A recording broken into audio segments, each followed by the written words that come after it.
Амбициозную задачу ставит перед собой одно из крупнейших золотодобывающих предприятий Якутии. Селигдар планирует увеличить производственные показатели на 45% по сравнению с прошлым годом. Удастся ли добыть еще 1 тонну драгоценного металла, узнал Руслан Павлов. Увеличение объемов производства в Селигдаре связывают с вводом в эксплуатацию фабрики, строительство которой идет полным ходом. Правда, по срокам есть отставания, подвели поставщики оборудования и климатические условия. Однако руководство компании уверено, что задержка в строительстве не повлияет на поставленные задачи и выполнение плана. Наша задача зайти в зиму в помещение, сделать наружные сети, а уже в зимний период дорабатывать, доводить технологию и запускать фабрику. В зимний, не в зимний период, надо ее запускать, потому что такие у нас планы. Устраивает металлургов и цена золота на мировом рынке, которая только растет без предпосылок к падению.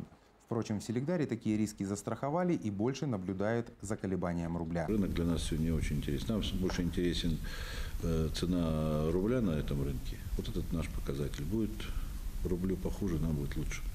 По производственным показателям Селигдар уверенно подошел к профессиональному празднику Дню металлурга, который отметят уже в это воскресенье. А это значит, что будет праздник, премии и установка на дальнейшую плодотворную работу, которая в теплые месяцы приносит основные объемы металла. Руслан Павлов, Дмитрий Заливин, НВК Саха, Алдан.